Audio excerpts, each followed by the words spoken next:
You know what? I actually don't remember the last time I did a vlog update to YouTube. If you follow me on TikTok or Instagram, you've probably seen plenty of my face. You know all about my spinning and weaving and knitting career. So, there's that. I think that was still happening back when I was still vlogging. I was starting to spin and knit and all that. I have arrived on the coast, successfully made it to BC, where I am fetched up on the shore in a little industrial area where they have been allowing RVs to park, and it's quite the collection and population, I'll tell you. There's a shouty man in any group, so I'm kind of keeping to myself because I find that I have a visceral body reaction to shouty people, one that transcends all reason. It's probably because shouting was a soundtrack to violence in my childhood. I mean, obvious. So, yeah, I'm still living in the bus. It's been a challenging winter, I could say that. Lost my dog last autumn, one of my dogs, to old age and the diseases that befall. He made it to 12. Apparently had a heart murmur all these years, so that was pretty good.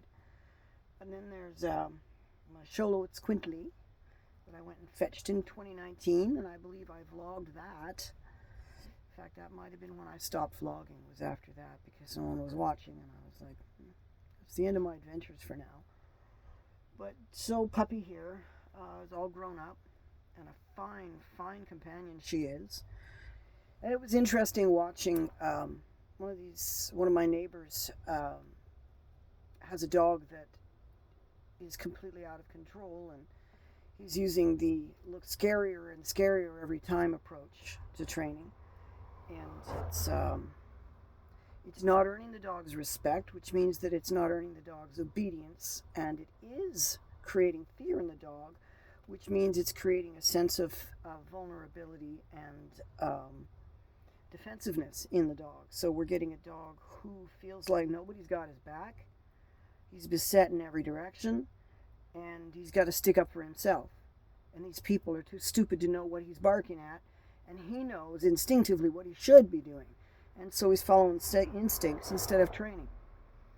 And that poor animal, we got a power dog, unneutered, living in a kennel cage or a car hours of the day. I think the exercise period is after 11 when he sits around and lets the dogs off leash, and they don't get to go anywhere. I've never seen him walk a dog. He's got 2 of them. I know because they tried to attack us last night, and it was my power yell of no that stopped it, not his ranting and hollering in the background. I mean, he didn't even come over. He tried to control them from a distance with the sheer volume of the sheer force of his anger. So then one of the other ones started treating my dog like that, and so I took my dog home, finished the task I was there for, and actually managed to return that conversation pleasant, because I don't mind the guy. He just has the same blind-sided, ignorant idea of teaching that I had and that other guy has. Anyway, so I'm not exactly making friends, but at the same time I do have some community around me, which is helping me feel a little better, even if they are scaring the willies out of me. I just recently joined a volunteer theater, Community Players, and I'm going to try and get involved in theater through that, try and stick with them, try and be useful, try to be of a value to them, try to be trusted and valued in some fashion, some capacity, so that the autism is tolerated. You know what I mean? And I had a blast painting the walls black. And I mean, I was just in my element. I was having fun. So I think that's going to help. The fact that I really love that kind of work has got to help. Because one of my problems in life is the negativity. And it took me a while, but I figured out that the reason I am negative around people, which in my isolation I'm a lot more positive, and it bugs me that what pops out of my beak when I'm talking to people isn't what's going on in my head when I'm sitting and thinking. It's a very frustrating thing for me. And I finally concluded that the issue here was that the amount of bullying that I've suffered, I've had the experience in life that I wasn't permitted to be happy. When people noticed that I was happy, there was always someone wherever I was. It wasn't just my family, it was at school, it was at work, it was in volunteer places. And it's one of the reasons why I'm so afraid of groups. Whenever someone saw me in a good mood, they did something to fix the problem. It's like me being happy wasn't permitted. And to illustrate how deeply ingrained this attitude problem was from the people around me, was my own mother telling me that I couldn't afford to be happy, that you have to pay to be happy. You have to make money and have money to be happy. Happiness is something you have to buy.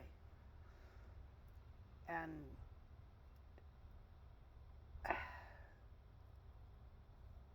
I knew she was wrong. I knew that happiness is something that comes from within. But I also knew that happiness is not something independent of place and time and community and situation. You can't be happy in spite of everything, unless you're unaware of everything. The only way to be happy in spite of everything is to be able to tune it out, either through ignorance or through not having any responsibility or having no foreknowledge ability, no ability to think forward in time. You can't be happy if you see a train barreling down the mountain at you and you're tied to the tracks. You know what I'm saying? You're not going to be singing la la la la jolly all a day. You're not going to be singing everything is wonderful. And I don't think it's fair to blame depression on the depressed person. I have never yet seen anyone do the research to find out if the person who's depressed has some reason to be depressed.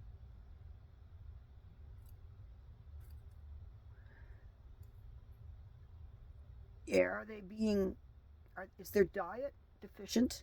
Are they being robbed of necessary nutrients to feel good? Are they being stressed? Do they have existential level concerns and worries? Are they dealing with major losses? We don't look at these things anymore. We don't even ask them. Person comes into the doctor and complains of the symptoms of depression. I lost my appetite, I can't sleep, I'm mad at everybody. I just feel like something's wrong. I don't know, something's off. Vague descriptors. They're not coming in saying, I have depression. The doctor just notices. He says, hey, sounds to me like you're depressed. Why don't you try this? Hands over the prescription. And then maybe, if they've asked, they might be assigned a therapist, depending on how long the wait list is. And how long is the waiting list for a therapist? I'm willing to bet that you're looking at 6 months to a year to get a therapist assigned through the system.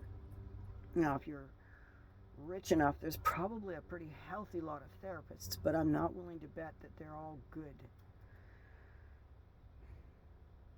But I'm willing to bet that those therapists just sit around and be a conversational friend most of the time and check in on the dosages. God, I hope there's therapists out there actually helping you work through the crap. It sounds like there's more and more like that, so that's really good. At any rate, back to the blog. That's a rant. I've been doing a lot of rants on TikTok, but they're challenging because I got to get them in. I try to keep them short, and as you can see, I'm not very good at talking short. Yarn spinning is going really well. This bag was so stuffed that I had trouble keeping the Ziploc zipped, and it's now down to just a quarter of a bag of fleece, and look at how much yarn I have already. Yes, it's becoming chunky as well. It's a really fine spun though, see? Oopsies. See how fine that is? But seriously, I'm really pleased. That's a 3-ply. That's 3-ply. Good stuff. Oh, it's a metal lampshade, so I keep a craft scissor magnetized to it, and it's the handiest thing in the world. But sometimes it does do funky stuff. Yeah. So, vlogging, right, how's it going? So I joined this community theater, paid a membership, and it was like stupid cheap, but then the theater is stupid tiny.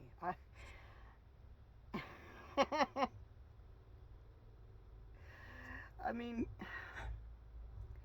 you'd get more room if you'd have bought a house and turned the yard into a parking lot.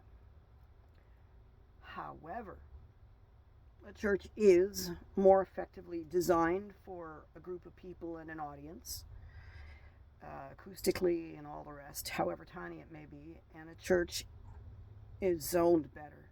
You know, a house, you'd have to get it rezoned. But it's, wow. And they really don't have enough space in the yard to be popping containers for storage either, so everything's done on the skimpy. And I like it. I like the challenge. It's right. It's my my sweet spot in life. How cheaply can we do this? So I'm kind of excited about that. And then there's a drop-in support group I'm going to start tomorrow. I don't know how that's going to go. We'll just have to see. I'm going to get on down there and we'll see what happens. I'm still waiting for my disability status locally to come through. And while waiting, the income is challenging. But I, on the other hand, am resourceful. Enough said about that. Oh yeah. After having gotten all my ID converted over and having to wait a few weeks for my ID to arrive because they took my old ID and then I didn't get a new one until it arrived in the mail.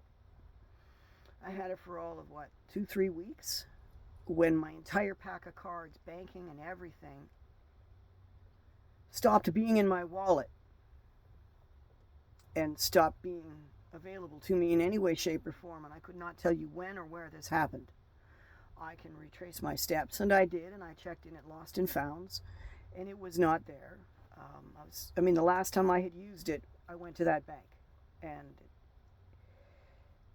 it is not impossible that the zipper on the thing wasn't well enough secured, and the material fell out along the way, too. At any rate, gone is gone. And I had to go through all of the thing you do when your wallet's gone. And so I've been sitting on no ID, no bank cards, all the money's in the bank, and just getting help from the people around me to keep going and to get by. Fortunately, the car was full. I had filled the car full of fuel that day, so she's good for till autumn. Although going back and forth to the theater, she might use up a little more. But I think it's only going to be two days of work next week for the set painting.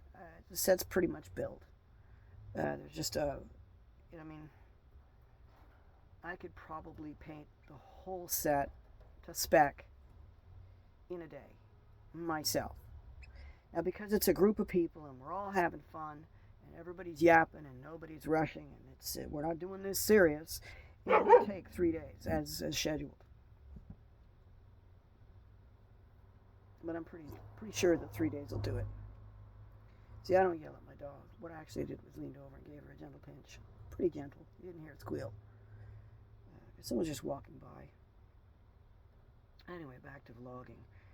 Yeah, I'm excited about the theater. That's going to take me somewhere. And it even inspired me to write a script, which is, at this point, so rough that it was disappointing when I first looked at it.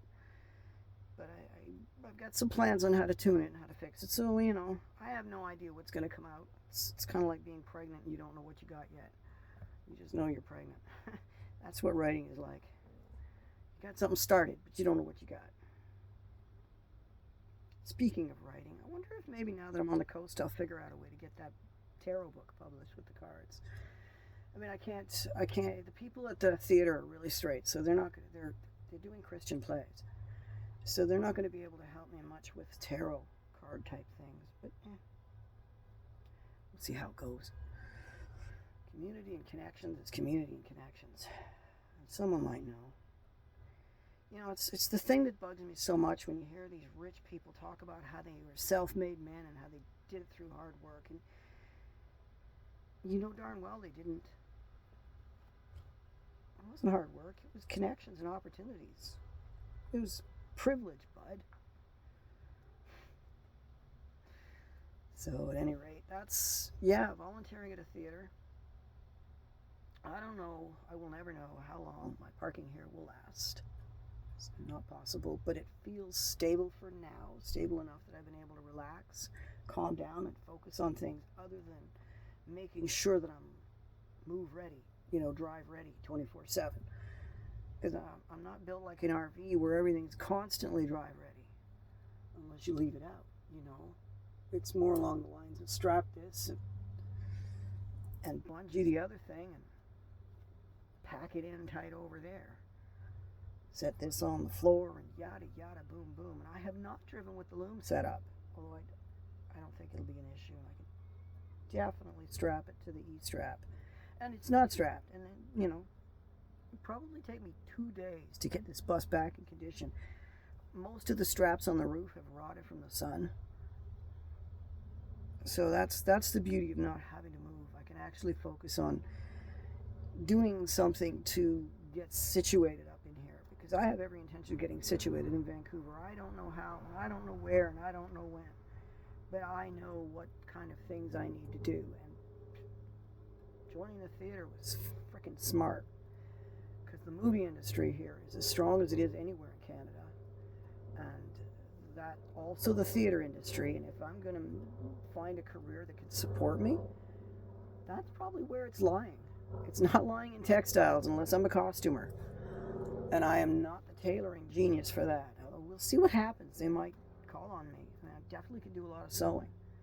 That's the thing. I'm kind of an all-around. There's things I can't do. The carpentry, sewing, yes. Painting, definitely. So yeah, we'll see how it goes. And I was thinking, I got a lot of stuff that I have around here qualifies as a prop.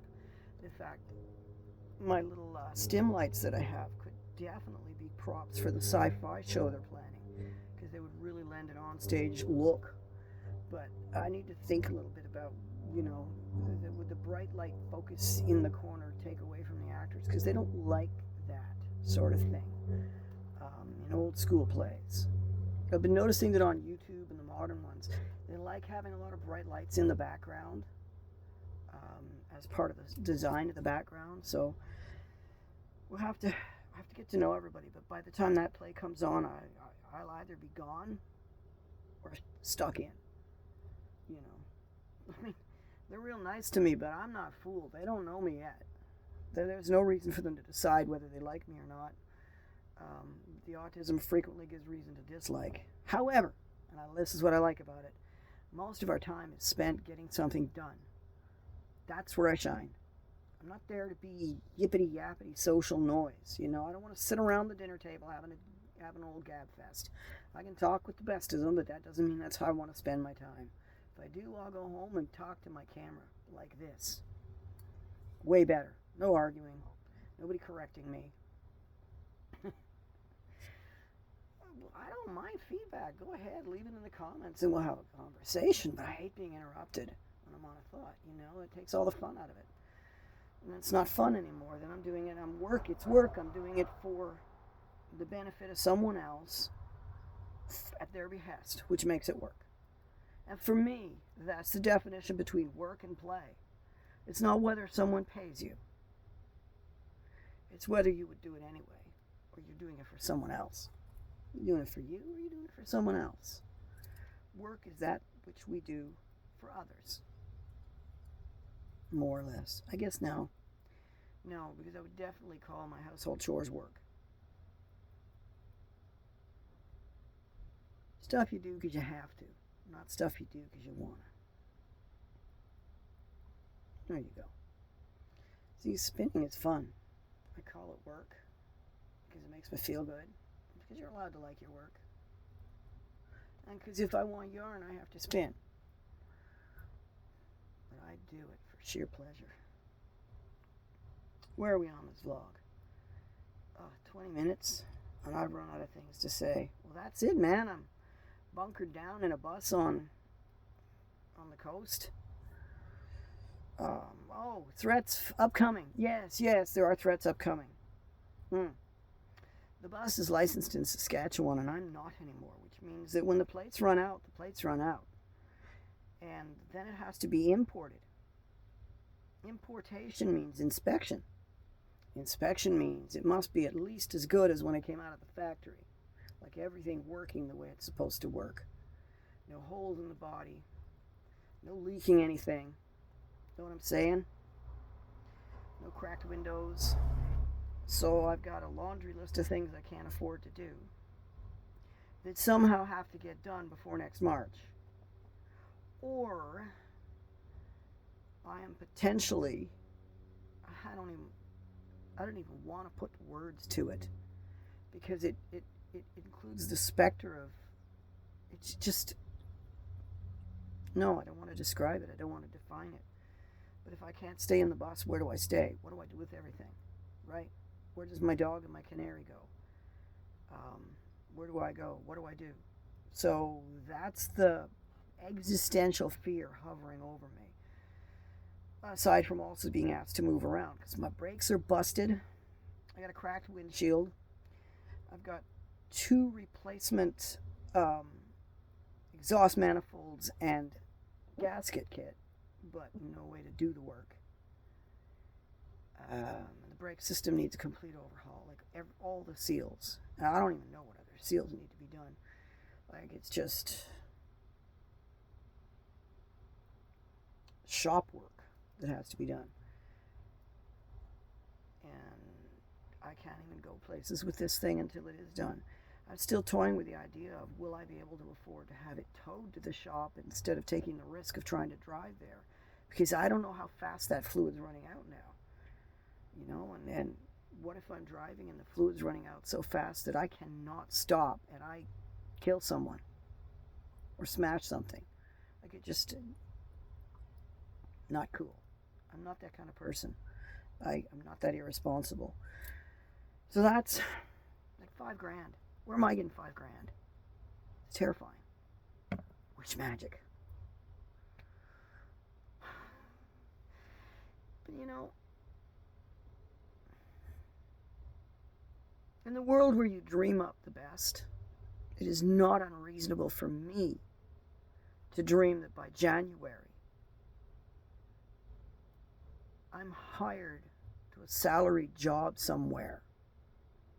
I don't believe in myself that way.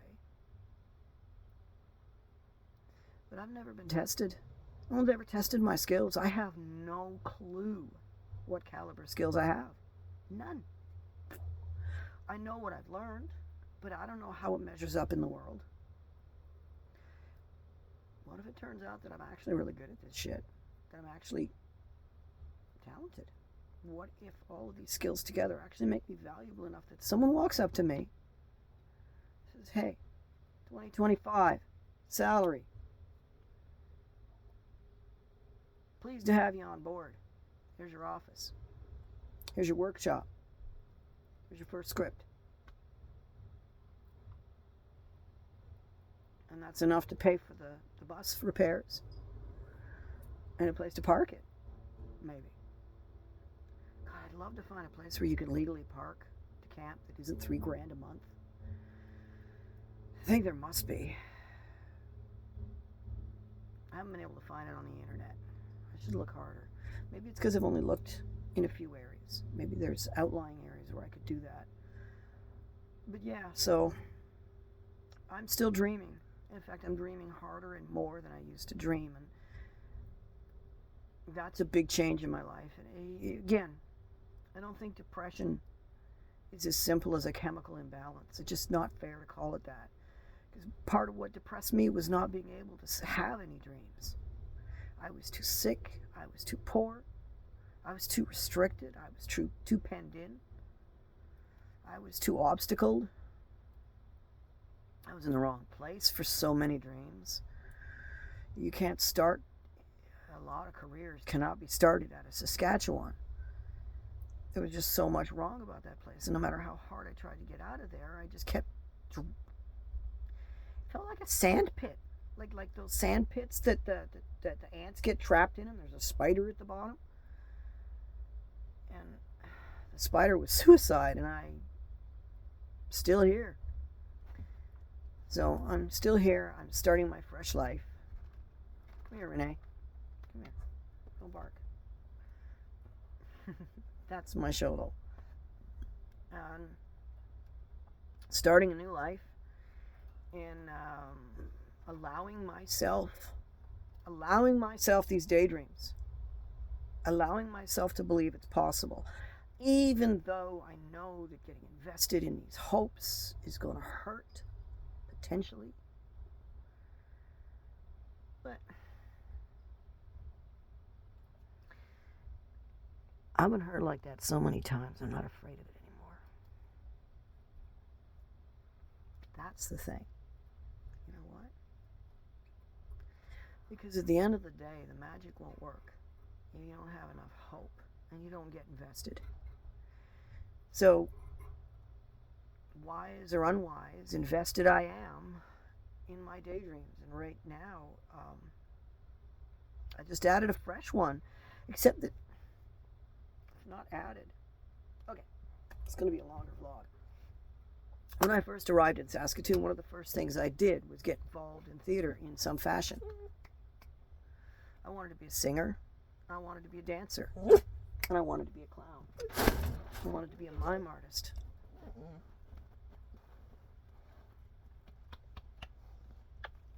I wanted to be a mime artist.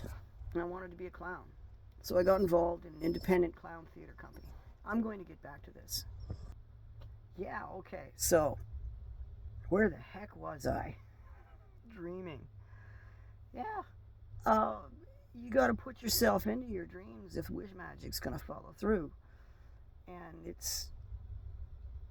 I don't think being 60 gets in the way. I don't think it matters. I don't think people are going to like back off and go, ooh. Some, yeah. Some will.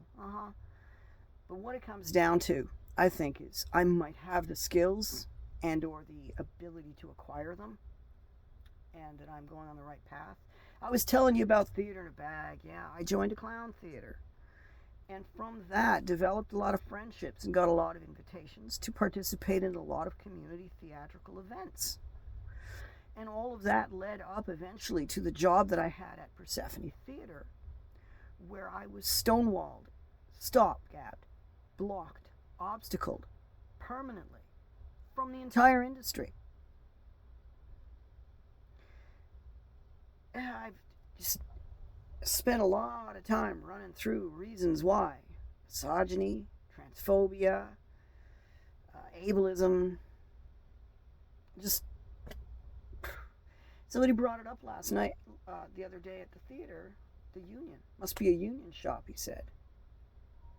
And I said, yeah, it was. And I left it at that, because I didn't want to talk about the reasons that I'd already thought. I can't imagine what union has to do with it.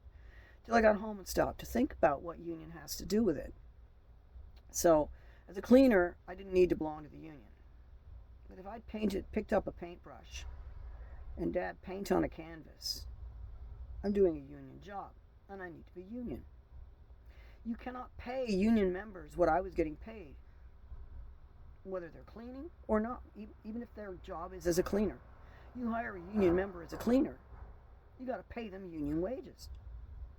So by breaking into the union jobs, I would have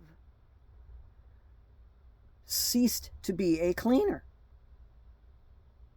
And they needed a cheap cleaner. I was so damned exploitable. I was so perfect. There was no way in hell that they were going to let go of that extremely cheap, exploitable, and good cleaner, you see. It was a third of the cost of any cleaning company would have charged. I mean, it was cheap and trustworthy. So I got blocked. And now I finally understand. It makes sense. It was money. It's always money. And now I understand one move not to make. Don't take any other job unless you're getting in the union. You're either working for free, you're working for non-union, or you're getting a union job in that union theater. And the union job is something you want to reach for. But I think IATSE is going to get its ass kicked. I think it's getting its ass kicked. I think by the time I get anywhere near a sniff at a career in the visual arts, IATSE is going to die. It's just the way things are right now. The whole art scene is getting an ass kicking from AI and independent creator content. People these days are making content like this. They're using their computers, they're using green screens, they're using stock footage, they're using AI created footage and music. They're just completely bypassing the collaborative process and creating enough content that the viewers are satisfied. And what that means is that the more difficult content, the more expensive content that can afford union workers is running out of audience. No venue, no money, no union. That doesn't mean there's no career. It just means that, like so many other things in society, the sweet jobs are going away. We're becoming stratified. You know, artists do these things for love, and I do love it. Just painting walls black makes me happy. I was whistling. So yeah, I think I'm done. Half an hour, I'm done.